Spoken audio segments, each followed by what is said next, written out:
আজি ৰাজ্যৰ বিভিন্ন প্ৰান্তত পালন কৰা হ'ল বিশ্ব পৰিৱেশ দিৱস। পূৰ্বাঞ্চল চিমেণ্ট লিমিটেডেও পালন কৰিলে বিশ্ব পৰিৱেশ দিৱস। এই উপলক্ষে মৰকদোলা ৰাজহুৱা প্ৰেক্ষাগৃহত বিশেষ অনুষ্ঠানৰ আয়োজন কৰা হয়। সূৰ্য চিমেণ্টৰ প্ৰতিষ্ঠানটোৱে গ্ৰহণ কৰিলে বৃক্ষৰোপণৰ কাৰ্যসূচীও।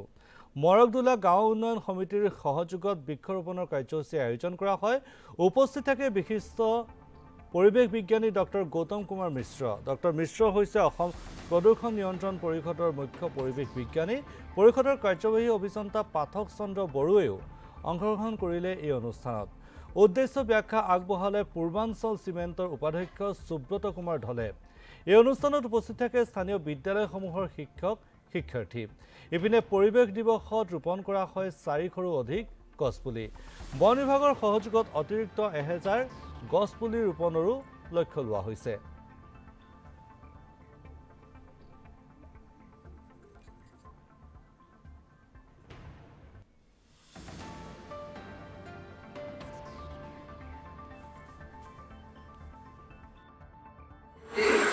সেইটো নহয় প্ৰকৃতিৰ পৰাই আমি শিকিব লাগে। প্ৰকৃতি আমাক আগৰ পৰা কৰিছে, কেনেকৈ আমি নদী বয়, কেনেকৈ আমি বৰষুণ আহে, আমি প্ৰকৃতিৰ পৰা আমি শিকিব লগা হৈ আছে। গতিকে আজিৰ দিনত সেই প্ৰকৃতিৰ পৰা শিকিব লগা কথা হৈছে প্ৰকৃতিৰ পৰা শিকিব লাগে, গছ পুলি ৰোপণ কৰিব লাগে। অলপ আগতে আমাৰ যিখন বন্ধুহঁতেও কৈছিলে যে ইয়াত নাৰিকল পুলি ৰোৱাত ঠিক নহ'ব। সূৰ্য চিমেণ্টৰ প্ৰতিষ্ঠানটোৱে গ্ৰহণ কৰিলে বৃক্ষৰোপণৰ কাৰ্যসূচীও। মৰকদোলা গাঁও উন্নয়ন সমিতিৰ সহযোগত বৃক্ষৰোপণৰ কাৰ্যসূচী আয়োজন কৰা হয়। উপস্থিত থাকে বিশিষ্ট পৰিৱেশ বিজ্ঞানী ডক্টৰ গৌতম কুমাৰ মিশ্ৰ। ডক্টৰ মিশ্ৰ হৈছে অসম প্ৰদূষণ নিয়ন্ত্ৰণ পৰিষদৰ মুখ্য পৰিৱেশ বিজ্ঞানী।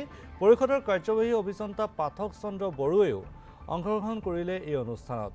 উদ্দেশ্য ব্যাখ্যা আগবঢ়ালে পূৰ্বাঞ্চল চিমেণ্টৰ উপাধ্যক্ষ সুব্ৰত কুমাৰ ঢলে।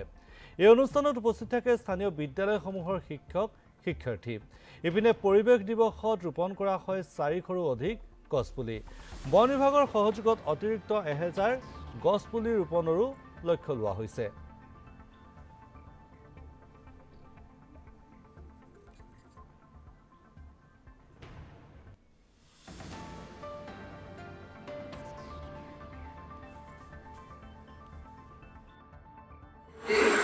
সেইটো নহয় প্ৰকৃতিৰ পৰাই আমি শিকিব লাগে। প্ৰকৃতি আমাক আগৰ পৰা কৰিছে, কেনেকৈ আমি নদী বয়, কেনেকৈ আমি বৰষুণ আহে, আমি প্ৰকৃতিৰ পৰা আমি শিকিব লগা হৈ আছে। গতিকে আজিৰ দিনত সেই প্ৰকৃতিৰ পৰা শিকিব লগা কথা হৈছে প্ৰকৃতিৰ পৰা শিকিব লাগে, গছ পুলি ৰোপণ কৰিব লাগে। অলপ আগতে আমাৰ যিখন বন্ধুহঁতেও কৈছিলে যে ইয়াত নাৰিকল পুলি ৰোৱাত ঠিক নহ'ব।